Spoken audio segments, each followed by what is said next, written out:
Assalamualaikum warahmatullahi wabarakatuh. Halo Sobat Muda Mendunia, selamat datang di podcast UMY Talks. Bersama dengan saya Aisyah Wahdania, kita akan berbincang-bincang mengenai isu-isu terkini dan juga mengulik informasi seputar Universitas Muhammadiyah Yogyakarta.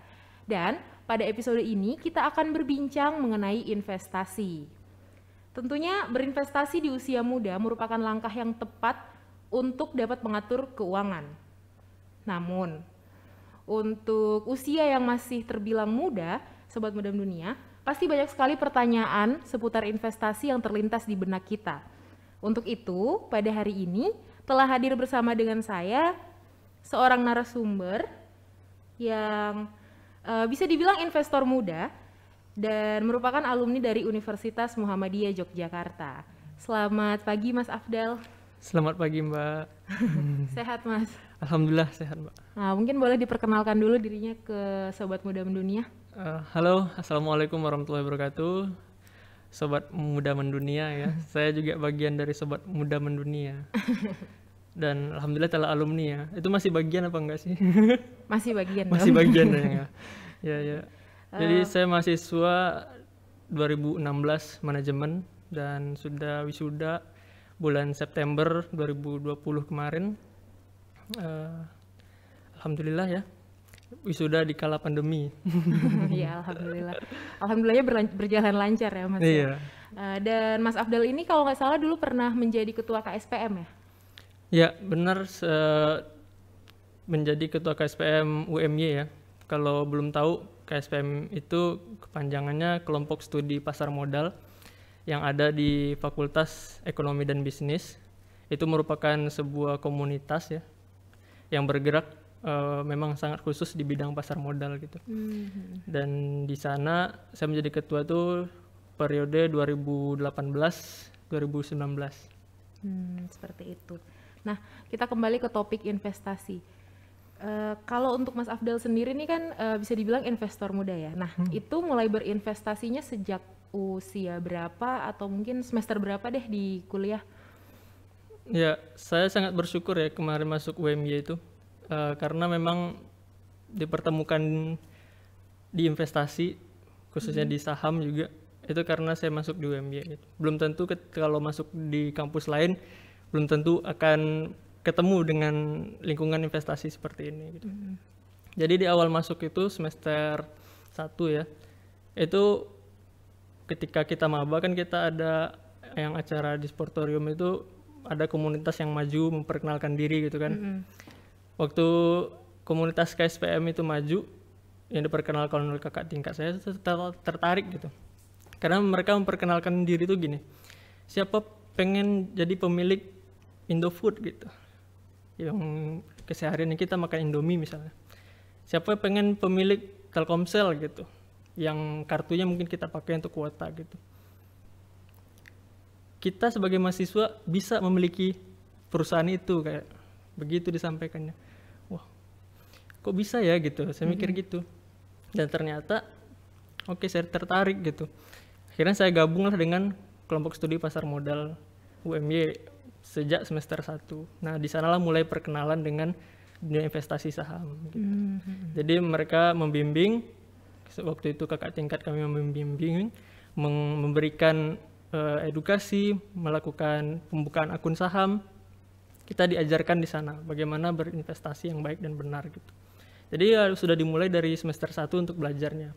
Namun untuk memulai pertama kali transaksi, ketika saya pertama kali beli itu mulai itu di semester 2 karena saya yakin sebelum kita melakukan aksi beli itu atau membeli sebuah perusahaan dengan uang kita harus tahu dulu gitu. Apa yang menyebabkan kita membeli ini gitu. Kita aja lihat barang misalnya di Shopee gitu kan check outnya lama sekali ya. Harus ini ongkirnya berapa atau ini ada yang diskon enggak banyak gitu kan. Banyak pertimbangan gitu. Apalagi nih berinvestasi di saham gitu. Jadi kita meneliti perusahaannya. Jadi saya baru mulai benar-benar beli itu pertama kali itu saya masih ingat di Februari 2017. Yaitu berarti di semester 2. Di semester 2 ya. Dan berarti Mas Afdal ini spesifiknya ke saham? Ya, sampai saat ini salah satu satu-satunya mungkin ya, instrumen investasi yang saya pegang tuh masih di saham gitu.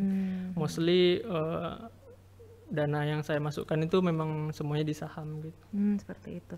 Nah, kenapa sih Mas memilih untuk berinvestasi dan mungkin kenapa sampai saat ini spesifik ke saham? Oke, pertanyaan pertama itu memilih investasi ya. Karena mungkin tanpa kita sadari ya, sebenarnya kita itu anggaplah kita kemarin mahasiswa, sebenarnya kita telah melakukan investasi. Tapi yang dibiayai oleh orang tua kita. Orang tua kita melakukan investasi, mengeluarkan dananya, menginvestasikan dananya untuk kita kuliah di UMY misalnya. Hal itu orang tua kita mengharapkan bahwa suatu saat dengan kuliahnya kita di UMY, kita bisa menjadi mahasiswa yang mempunyai skill, mempunyai kemampuan, bisa berguna untuk masa depan kita gitu. Nah, dan kuncinya di situ adalah mengalokasikan dana untuk masa depan yang akan kita ambil gitu. Keuntungannya masa depan. Kembali lagi sama juga dengan investasi gitu. Dan itulah mengapa pentingnya berinvestasi. Ketika sekarang kita masih muda, kita memiliki kesempatan waktu yang akan bisa kita gunakan untuk keuntungan kita di masa depan gitu. Dan kenapa lebih kepada saham ya? Karena selama yang saya lihat di sini, selama saya mempelajari, dari sekian banyak instrumen investasi yang ada gitu. Kan kalau investasi itu macam-macam ya bentuknya. Ada investasi bidang properti, ada investasi bidang tambang, misalnya emas gitu, berlian gitu.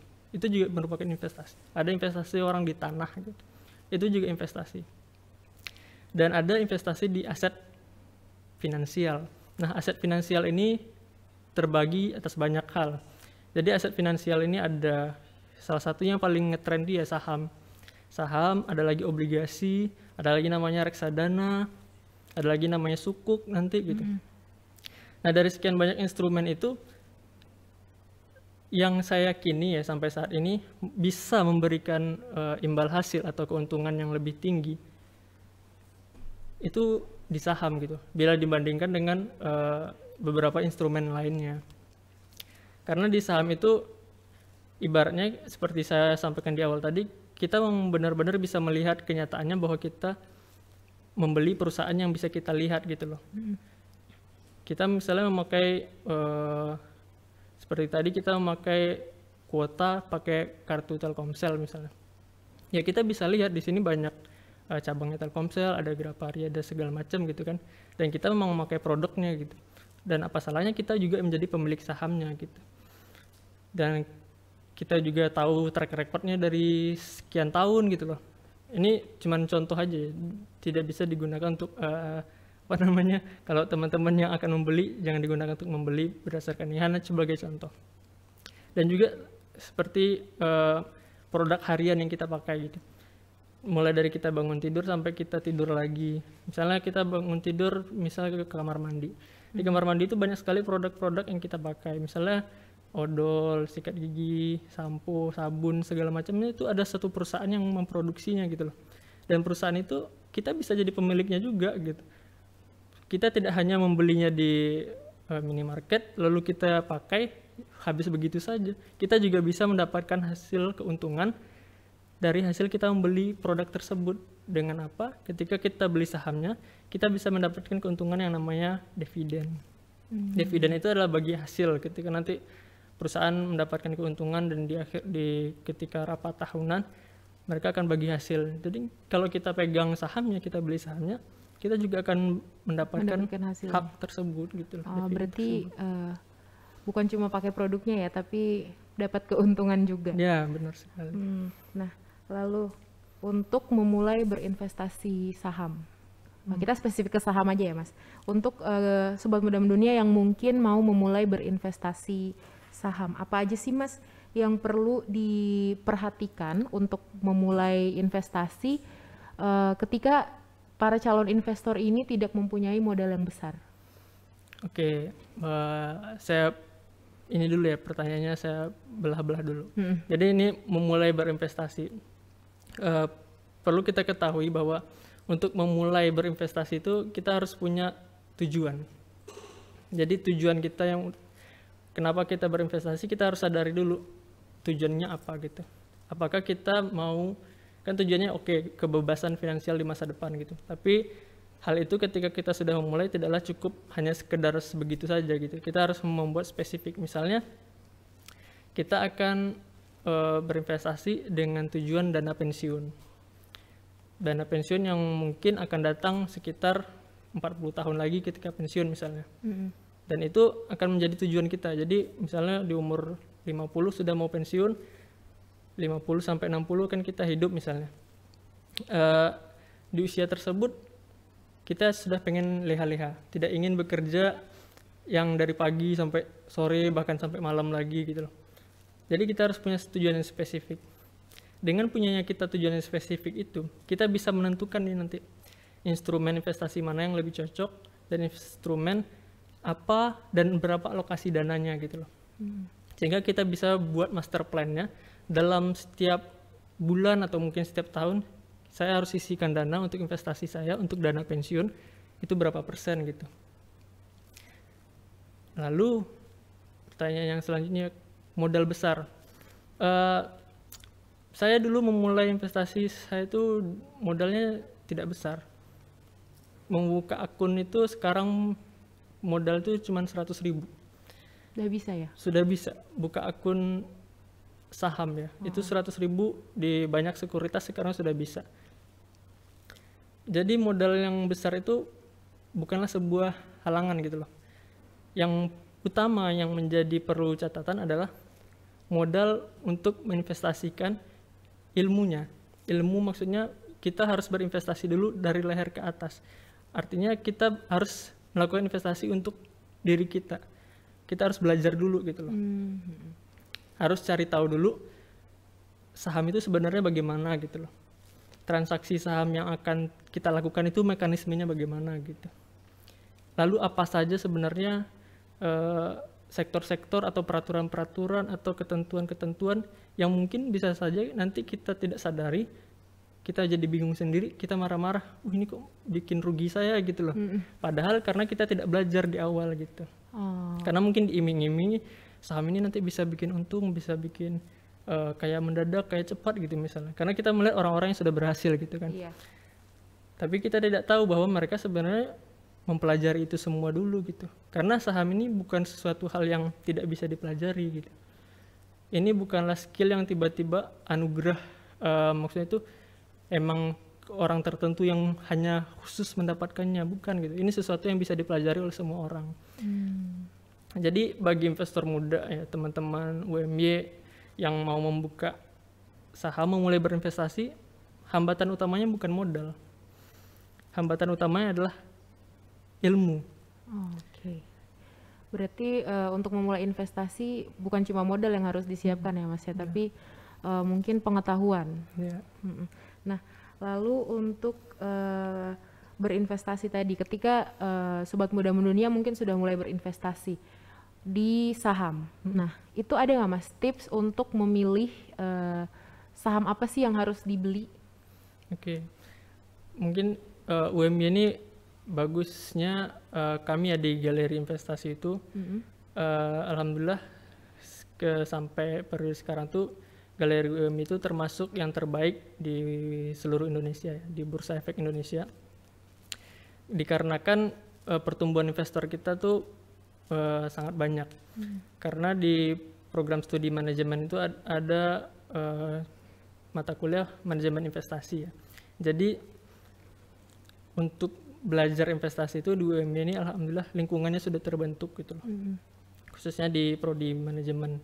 Nah, kalau misalnya teman-teman yang lain akan ikut belajar juga, itu juga bisa ke galeri investasi itu. Nah, maksud saya tips dan triknya itu bisa dipelajari. Namun secara umum ketika sudah memulai berinvestasi di saham, hal yang paling utama diperhatikan itu adalah kita paham dengan bisnisnya. Itu yang pertama. Kita paham dengan bisnis, ini perusahaannya apa sih gitu loh. Oh iya, seperti kayak ketika ingin membeli suatu perusahaan minimal tahu dulu produknya apa ya? Ya benar.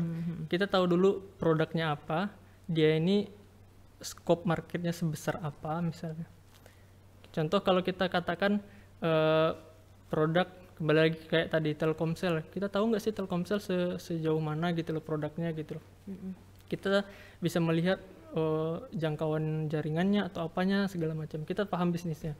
Tidak hanya itu, kita juga harus paham bisnis dia ini ada saingannya nggak gitu loh. Kalau dia punya saingan, apakah Telkomsel ini memang lebih baik dari saingannya? Katakanlah itu ada Tri gitu kan, ada Indosat gitu, ada XL. Apakah Telkomsel memang lebih baik dari saingannya yang tadi dalam bisnis telekomunikasi gitu? Oke, berarti Ada Friend juga kan? berarti harus di riset ya, Mas, Di kalau bisa riset. dibilang. Itu yang pertama, tentang bisnisnya. Kita harus paham whole bisnisnya. Kita nggak bisa mengatakan ketika kita sudah masuk, kita hanya ingin melihat, oh ini produknya dekat sama saya suka, saya beli. Itu nggak masalah juga. Tapi ketika kita sudah berilmu, sebaiknya kita lakukan research. Kita ketahui bisnisnya apa dan bagaimana persaingan dia di dunia, di bisnis dia itu. Itu yang pertama. Yang kedua, tips untuk mencari produk atau saham yang akan diinvestasi itu,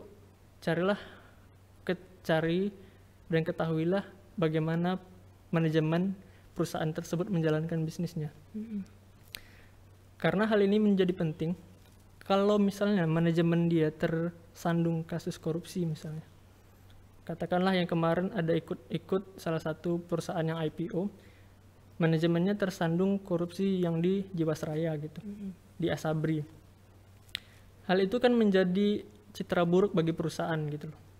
Jadi hal itu akan mempengaruhi bahwa manajemen perusahaan ini nggak layak nih untuk dibeli gitu.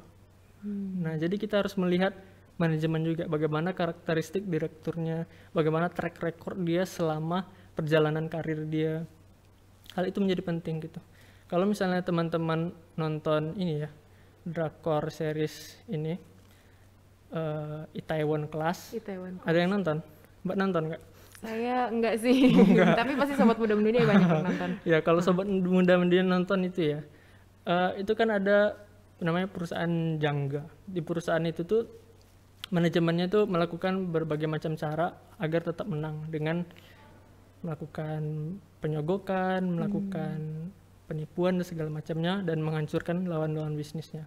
Nah itu kan sebuah karakter bisnis yang manajemen yang kurang baik gitu loh. Nah hal-hal tersebut juga perlu harus kita teliti gitu ketika kita memilih sebuah saham untuk diinvestasikan jangka panjang. Itu yang kedua. Yang ketiga, ini yang juga harus dipelajari dengan sangatnya. Berinvestasi saham itu adalah kita akan memberikan uang kita untuk perusahaan tersebut gitu kan. Uang yang katakanlah kita sudah susah payah mencarinya gitu. Tentu kita nggak mau kita harusnya nggak mau sembarangan mengasih uang kita ke mereka gitu kan. Jadi kita harus teliti juga laporan keuangan perusahaan tersebut.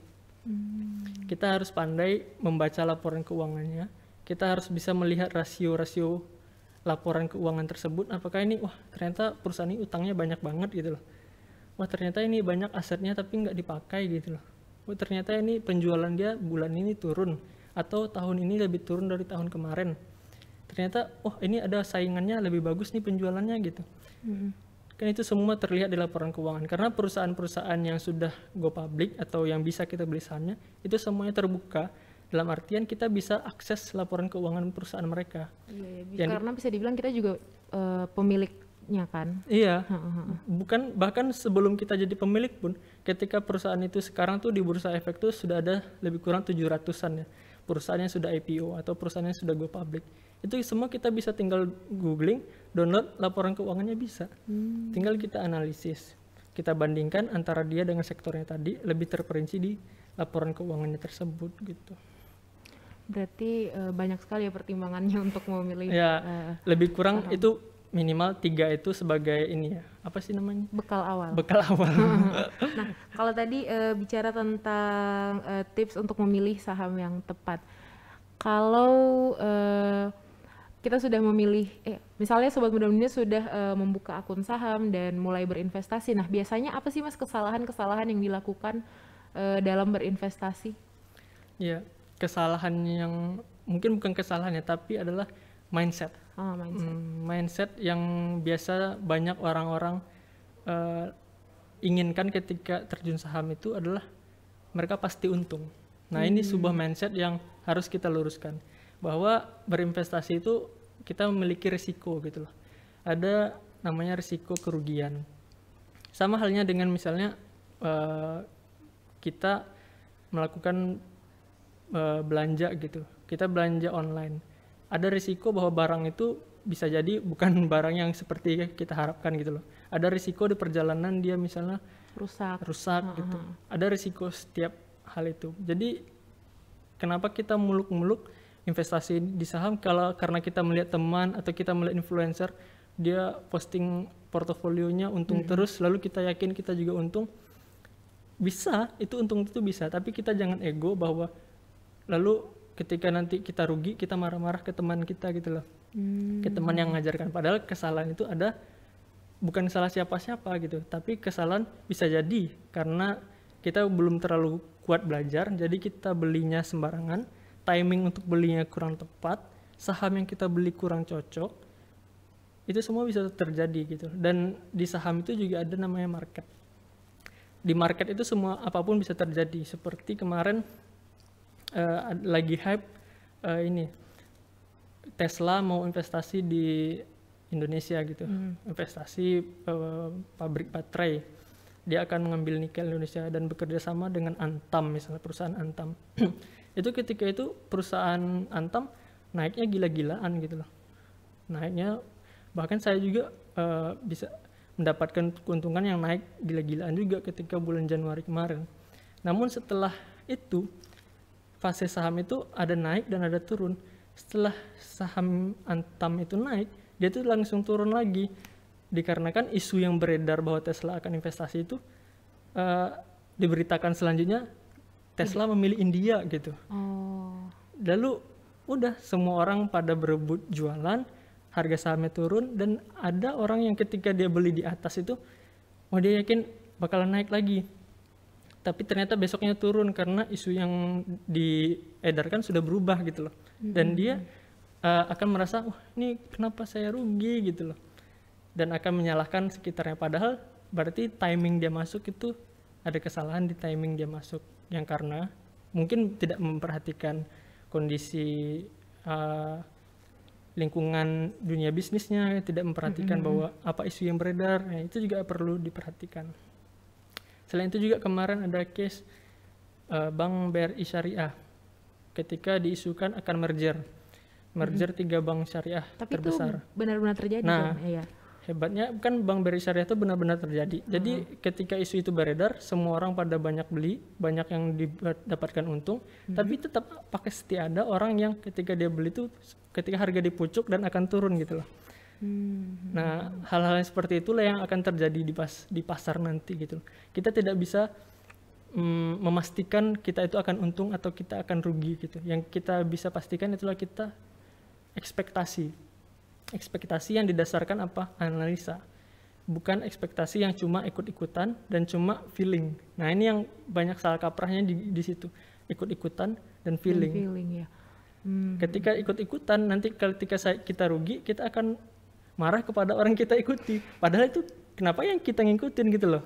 Nah, itu banyak terjadi saya lihat. Berarti lebih baik berekspektasi tapi ada dasarnya ya. Nah, benar. Dasarnya itu ya berasal dari kita punya ilmu bahwa kita analisis. Ini perusahaan ini akan melakukan ini, isu yang beredar seperti ini, kita lihat kondisinya juga seperti itu gitu. Oke, silahkan gitu. Dan punya timing. Karena bisa aja loh timingnya tuh nggak pas gitu loh. Bisa aja memang perusahaan itu bagus, tapi timing kita masuk itu nggak pas, tetap aja kita bisa rugi gitu. Iya. Nah, tadi kan Mas ada sedikit menyinggung portofolio. Nah, itu kan juga saya sering lihat tuh di Instastory teman-teman saya mungkin upload yang garis hijau ke atas, merah ke bawah. Nah, itu tuh kan tadi salah satu faktor naik turunnya saham adalah isu-isu yang beredar. Nah, selain itu apa lagi Mas? Faktor dari hijaunya naik, merahnya turun banget. Sebenarnya ketika saham itu sudah go public atau sudah IPO, itu diserahkan oleh mekanisme pasar, yang artinya yang menggerakkan harga itu naik dan turun itu adalah sesama investor. Saya misalnya dengan investor lain yang melakukan transaksi, atau dengan ribuan investor lain yang melakukan transaksi, itulah yang menggerakkan harga. Yang membedakannya kenapa harga itu naik dan turun adalah perbedaan informasi. Perbedaan informasi itu bisa dikatakan bahwa ketika saya menyatakan, wah ini perusahaan ini masih akan bagus dan akan terus naik, informasi yang saya terima begitu. Akan tetapi pasti ada orang di luar sana yang menyatakan, saya sudah, misalnya dia sudah punya sahamnya, saya sudah cukup gitu, dan saya akan melakukan penjualan. Dia menjual, maka saya membeli, dan dia menjual. Ini kan perbedaan informasi, padahal sahamnya sama gitu loh. Nah itu yang membuat perusahaan itu naik turun, karena ada perbedaan informasi antara pelaku pasar, pelaku investor itu. Lalu yang kedua juga, kalau kita belajar kan di investasi itu ada minimal 2 lah analisis, cara menganalisa gitu. Ada fundamental analysis dan ada technical analysis. Nah ketika berbicara fundamental analysis, ada orang yang sangat ini dengan fundamental. Jadi ketika dia beli saham ini meskipun turun dia akan tetap beli, karena dia yakin fundamental perusahaan itu dalam jangka panjang akan bagus gitu. Karena dia punya tujuan bahwa saham, uang yang saya belikan di saham ini baru akan saya pakai itu 10 tahun lagi gitu loh. Jadi turun pun sekarang, karena saya yakin perusahaannya masih 10 tahun itu masih akan jalan, prospek dia 10 tahun lagi masih bagus, akan tetap di hold gitu. Jadi itu dia yakin di situ. Nah juga ada yang technical analysis. Technical analysis inilah yang banyak sekali membuat saham-saham yang tiap hari itu atraktif dan tidak atraktif. Maksudnya itu fluktuasinya tiap hari itu bisa bergerak sangat tinggi atau sangat rendah gitu, atau malah langsung turun jeblok gitu. Itu karena mereka melihat dari technical analysis, wah ini sahamnya secara analisa teknikal akan turun hari ini, tak jual. Atau dia akan naik hari ini, saya beli gitu. Lalu ada orang juga yang melakukan penggiringan opini gitu. Misalnya grup-grup di Telegram itu ada yang, ayo kita beli saham ini rame-rame, kita naikkan gitu. Ada yang, ayo kita jual, kita turunkan gitu. Itu tuh meskipun ya di keadaan sebenarnya kita nggak tahu realnya seperti apa, tapi bisa dilihat itu benar-benar terjadi kalau kita memperhatikan dana-dana besar yang masuk gitu loh. Dana-dana besar yang kita bisa lihat dari kode-kodenya, ada kodenya yang bisa kita lihat di papan monitor itu gitu. Seperti itu. Nah, berarti Mas untuk berinvestasi itu jangan takut ya. Yang penting mungkin kita sudah melakukan riset, sudah belajar, dan jangan berekspektasi tanpa dasar ya Mas ya, kalau bisa disimpulkan. Ya sebenarnya itu tergantung pilihan kita ya. Investasi atau bukan itu tergantung pilihan kita. Karena mungkin ada orang yang dia lebih kuat di bisnis real gitu. Dia sebenarnya dia juga melakukan investasi. Investasi apa? Dia membeli sewa kedai misalnya, dia membeli meja, dia beli makanan, dia beli jualan makanan, buka kafe gitu. Itu kan sebuah investasi juga, tapi dalam bentuk bisnis real gitu loh.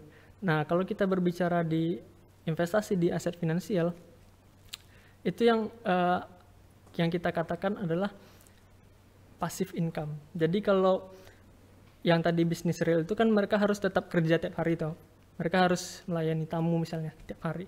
Nah, bedanya kalau kita masuk di investasi aset finansial ini, bukan kita lagi yang bekerja untuk mendapatkan uang, tapi uanglah yang akan bekerja untuk kita gitu loh.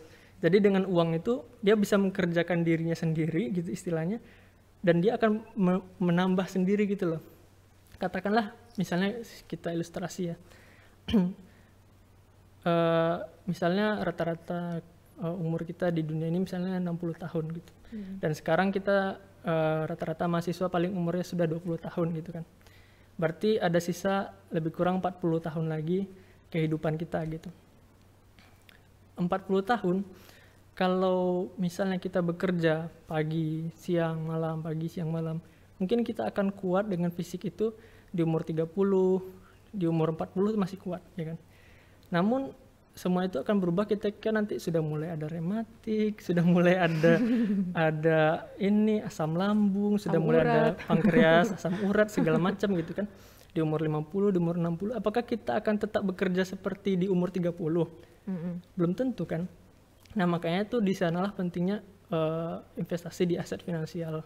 Karena jangka panjang yang kita harapkan itu adalah ketika kita sudah tidak sekuat ketika di usia muda bekerja siang pagi siang malam, kita bisa mendapatkan uang itu dengan sendirinya gitu ketika kita sudah tinggal leha-leha. Jadi ada istilah kalau kita sering pakai itu adalah muda kaya raya, tua leha-leha. Nah, itu yang saya kira muda mendunia. Itu yang kalau misalnya dia takut investasi, ya tinggal pilih gitu. Apakah nanti Anda yakin akan kuat dalam usia 50 tahun tetap bekerja seperti ini gitu, tanpa adanya investasi yang akan membantu keuangan di usia tua nanti gitu.